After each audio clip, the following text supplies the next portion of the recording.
Bonjour à tous et bienvenue sur la chaîne de Papier et de Rêve. Je suis Ursula et aujourd'hui je vais peindre avec vous des œillets d'Inde. Cette vidéo est la première que je tourne pour cette rentrée 2021. Je me sens un petit peu rouillée, mais on va démarrer tranquillement et je vais essayer de reprendre les bonnes habitudes et de vous expliquer correctement ce que je fais pour cette aquarelle. Alors je commence tout simplement par ajouter un peu d'eau sur mon papier. Aujourd'hui je travaille avec un papier Arches très épais en 640 grammes par mètre carré et satiné. Ça me permet de pouvoir travailler avec beaucoup d'eau sans que cela gondole du tout. Et une fois que j'ai placé de l'eau un petit peu aléatoirement sur mon papier, je peux commencer à ajouter de la couleur. Et pour ça, je commence avec cette couleur écarlate brûlée de quinacridone et je place quelques fleurs d'œillet d'Inde par-ci par-là sur mon papier. J'essaye de penser déjà à la composition pour les placer au bon endroit et avoir quelque chose d'intéressant. Alors l'écarlate brûlée de quinacridone que j'ai utilisée en premier est une très jolie couleur et je trouve que c'est une couleur qui va très très bien avec les œillets parce qu'elle a cette petite teinte terne et tout le temps chaude, un peu de terre en fait dans ses tons. Mais je voulais donner un petit peu plus de peps aux œillets, c'est pour ça que je rajoute aussi de l'orange de Pyrrole qui est un petit peu plus orange, qui est une couleur un petit peu plus vibrante. Et ces deux couleurs vont très très bien ensemble parce qu'elles ont les mêmes tons. Et il y en a juste une qui est un tout petit peu plus terne, un tout petit peu plus terreuse et l'autre un petit peu plus brillante. Et vous pouvez voir grâce à l'eau que j'ai ajoutée d'abord en premier sur mon papier que mes couleurs se fondent, elles fusent tout de suite avec le papier et on obtient des formes assez intéressantes. Alors c'est très très aléatoire et ça va peut-être me demander de faire quelques corrections ou adaptations suivant ce qui se passe sur le papier. Mais je trouve que c'est quelque chose de très intéressant de commencer de cette façon-là parce qu'on a déjà de la fluidité qui est le propre de l'aquarelle déjà au départ. Une fois que j'ai placé mes fleurs d'œillet d'Inde sur mon papier, donc ce rouge très particulier, ce qu'il y a aussi de très particulier sur les œillets d'Inde, c'est ce contour jaune sur tous les pétales. Et c'est ce que je fais actuellement avec un beaucoup plus petit pinceau cette fois-ci. J'utilise un pinceau en forme de dague avec une pointe très très fine pour pouvoir faire des traits très très fins. Et j'utilise le jaune de nickel azo qui a cette particularité de repousser les autres pigments et de prendre la place. Et je trouve que c'est la bonne couleur à travailler parce que déjà le ton du jaune de nickel azo va parfaitement avec la couleur des œillets d'Inde. Et en plus, cette petite spécificité de la couleur qui va repousser les autres couleurs va m'aider à créer les formes des pétales et avoir un effet assez intéressant. Alors si vous n'avez pas le jaune de nickel azo, vous pouvez obtenir un effet assez similaire avec l'or de quinacridone par exemple, car c'est aussi une couleur qui va repousser un petit peu les autres couleurs. Le pouvoir est un tout petit peu plus faible avec l'or de quinacridone, mais ça marche tout de même. Après, il y a sûrement d'autres couleurs qui ont cette même capacité, mais je ne les connais pas. Je pense qu'avec du jaune de cadmium par exemple, ça ne marchera pas du tout, comme avec l'ocre jaune d'ailleurs, ça ne fonctionne pas comme ça. C'est vraiment spécial à certains pigments, cette capacité à repousser les autres couleurs. Et c'est en partie pour ça que j'aime beaucoup avoir ce jaune de nickel azo dans ma palette. Alors maintenant que mes fleurs sont placées sur mon papier, je veux ajouter un peu de végétation autour de ces fleurs. Je veux ajouter des tiges, des feuilles et pour ça j'utilise le bleu d'Indentrem bien sûr parce que c'est mon bleu préféré pour faire des verres et je le mélange avec du jaune de nickel azo et un peu ce qui reste sur mon pinceau de rouge. Parfois je vais ajouter un petit peu plus de cette écarlate brûlée de quinacridone pour avoir une teinte un tout petit peu plus neutralisée dans mon verre et des teintes donc un petit peu plus naturelles. Et je rajoute vraiment beaucoup d'eau à cette étape-là parce que je veux qu'il y ait beaucoup de fluidité, je veux que les couleurs fusent. Je ne cherche pas forcément la précision dans ma première couche comme d'habitude. J'essaye juste d'avoir une belle impression, les bonnes couleurs aux bons endroits et pour les détails, on verra après. Au début de mon aquarelle, j'ai commencé avec un très gros pinceau rond pour créer les pétales de ces œillets d'Inde. Ensuite, je suis passée à un pinceau beaucoup plus fin pour créer pourtour de ces pétales et pour la végétation, j'ai préféré, encore changer de pinceau et utiliser un pinceau ovale. Donc c'est un pinceau plat, mais avec une forme au bout ovale, et non carré comme on a l'habitude de le voir, et ça me permet d'avoir, un petit peu plus de précision dans mon placement. J'ai tout de même beaucoup d'eau sur mon pinceau parce que les poils sont assez longs, je peux donc travailler en fluidité avec peut-être un petit peu plus de détails et utiliser aussi cette forme arrondie pour faire certaines formes spécifiques, comme les boutons, des œillets d'Inde. Mais je me limite pas non plus à l'utilisation seule des pinceaux, pour avoir ce que je veux, sur mon papier. J'utilise parfois, cette éponge que vous venez de voir, pour, récupérer peut-être le trop plein d'eau, pour, fondre une couleur un petit peu plus vers le blanc, du papier, pour avoir un petit peu plus de douceur en fait dans les pourtours. Et parfois j'utilise aussi une petite bouteille d'eau avec un spray et je peux rajouter de l'eau à certains endroits et l'aider à étaler les couleurs en fait, à tirer les couleurs à certains endroits. Donc ces 2 objets aussi sont très utiles. Ça n'est pas des pinceaux, mais ce sont quand même des outils très appréciables à l'aquarelle. Alors ce n'est pas la première fois que j'essaye de peindre ces, œillets d'Inde. J'ai pu les peindre plusieurs fois cet été dans mon carnet de croquis et vous pouvez en avoir un exemple ici, et j'aime bien changer un petit peu à chaque fois ma façon, de les travailler. Des fois je vais, changer l'ordre dans lequel j'applique mes couleurs, des fois je vais faire un fond, des fois non. Je trouve que ça ajoute tout le temps quelque chose et on a un effet, tout le temps différent, et donc une impression aussi tout le temps différente. Et dans la version que je vous propose aujourd'hui, ce que j'aime particulièrement, c'est qu'on a un côté assez graphique dans l'œillet d'Inde avec ce pourtour, de jaune de nickel azo, qui est, très fin et très, même s'il se fond beaucoup avec la couleur, il est toujours visible et il donne un effet un petit peu éthéré, je pense, à ces œillets d'Inde, et ça leur ajoute un peu plus de charme. Alors pour finir cette première couche, je vais à nouveau ajouter des couleurs un peu plus sombres. Donc cette fois-ci, j'ai densifié encore un peu plus mon vert. J'utilise toujours le bleu d'Inde d'Indochine, le jaune de nickel azo. J'ajoute aussi un petit peu d'amazonite véritable pour avoir un vert un tout petit peu plus froid, et j'utilise aussi ce qui reste dans ma palette, en dessous.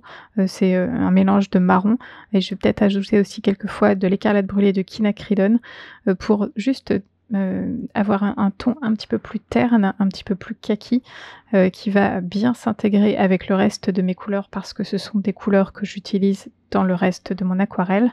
Mais donc des teintes un peu plus sombres, qui vont, donc donner un peu cette idée d'avoir des ombres, déjà qui se forment. Même si pour l'instant c'est très, flou, on commence à les percevoir et c'est ce qui m'intéresse.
juste pour finaliser cette première couche, j'utilise mon pinceau en forme de dague avec juste de l'eau dessus.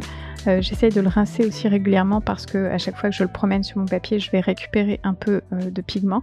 Mais cette façon d'ajouter un petit peu d'eau avec ce pinceau va me permettre d'unifier un petit peu plus les couleurs qui sont sur ma première couche et de leur donner un petit peu plus de texture. J'amène de l'eau, donc les couleurs qui granulent vont granuler et donc ça va ramener donc cette texture qui m'intéresse. Et une fois que c'est totalement sec, je peux attaquer la deuxième couche. Alors la première chose que je veux faire dans cette deuxième couche, c'est ajouter un petit peu plus de détails et de précision dans les pétales des œillets d'Inde. Et donc pour ça, je commence avec l'écarlate brûlée de quinacridone mélangée avec de l'orange de Pyrrole. J'aime vraiment beaucoup mélanger ces deux couleurs parce que ça me permet d'avoir des tons différents dans ces zones. Je peux avoir quelque chose d'un petit peu plus sombre en ajoutant un peu plus d'écarlate brûlée de quinacridone et je peux avoir quelque chose d'un petit peu plus lumineux et une couleur un petit peu plus vibrante avec l'orange de Pyrrole. Et j'essaye d'avoir la main un petit peu légère sur la quantité de couleurs que j'ajoute à cet endroit-là parce que je veux qu'on ait toujours cette idée de transparence dans les pétales, même si la couleur de mes pétales est un peu plus claire que dans la réalité. Je trouve que ça a un petit peu plus de légèreté si on voit des dégradés de couleurs, des tons différents qui vont apporter donc cette légèreté et cette délicatesse en fait, plutôt que d'avoir quelque chose de très réel avec des couleurs très sombres parce que finalement l'œillet d'Inde a une couleur très très sombre et donc je voulais vraiment garder cette idée de légèreté et de lumière, donc j'y vais vraiment doucement. Et toujours dans cette idée de légèreté et de douceur, je vais venir flouter certains bords pour avoir des bords flous, mais je vais aussi en conserver certains bords très très nets. Comme ça, on a cette définition qui va faire que vous allez reconnaître cette fleur d'œillet d'Inde, mais aussi un petit peu plus de douceur à certains endroits et donc de légèreté aussi. Donc ces zones un peu plus floues, je vais les obtenir en ajoutant un peu d'eau, en dégradant ma couleur, mais je peux aussi les obtenir d'une autre façon et cette façon, c'est juste d'ajouter un peu d'une autre couleur à côté et c'est ce que je vais faire là maintenant avec le jaune de nickel azo sur mon petit pinceau. Je vais repasser sur certaines lignes et ça va venir par moments flouter le rouge, le fondre un petit peu plus dans le jaune et donner un peu plus de liaison aussi entre ces deux couleurs. Donc ça va ajouter encore un petit peu plus de douceur, un peu plus de précision parce que j'ajoute du jaune donc un peu plus en délicatesse et donc on va encore plus reconnaître la fleur. Mais j'ajoute aussi de la douceur parce que certaines couleurs vont se fondre. Il va y avoir fusion entre ce jaune et ce rouge et donc ça va apporter de la légèreté.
Maintenant que mes fleurs sont bien établies, que, la construction de ces fleurs me plaît, donc on voit, des couleurs plus foncées, des couleurs plus claires, on voit du relief, on voit de la définition par certains endroits et beaucoup de flou, à d'autres endroits.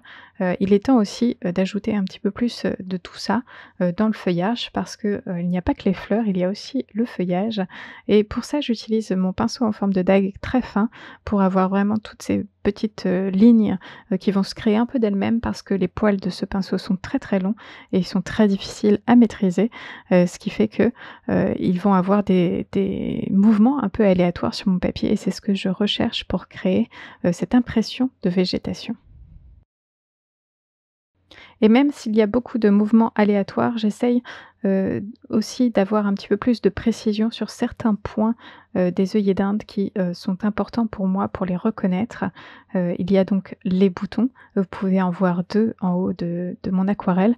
Donc j'essaye de les former, de leur donner, du volume, de leur donner des ombres et des lumières, dans cette deuxième couche.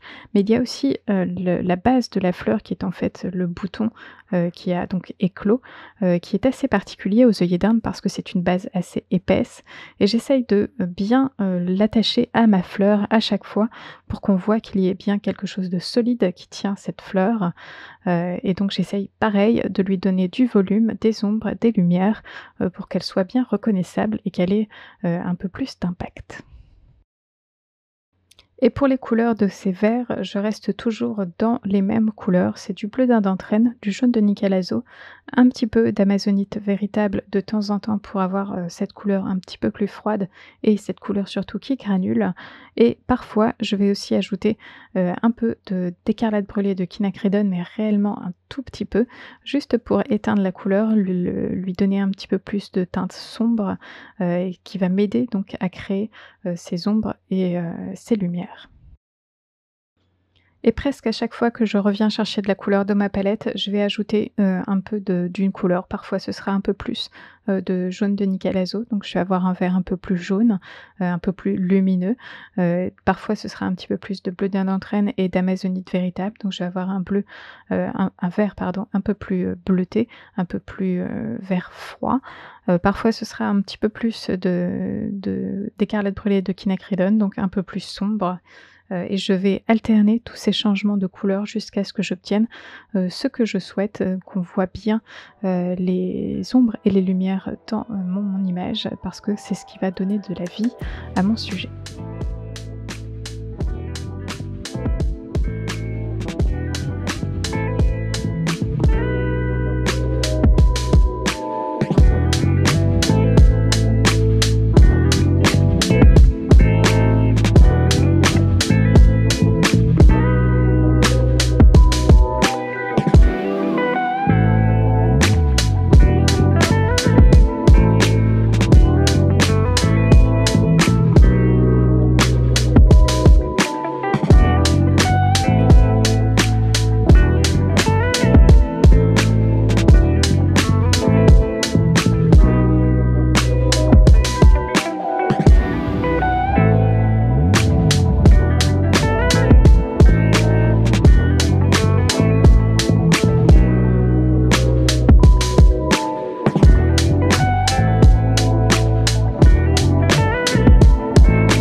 Et maintenant que je suis assez contente de toute la végétation que j'ai faite autour, des fleurs, je peux voir quelques petites choses qui m'embêtent un petit peu.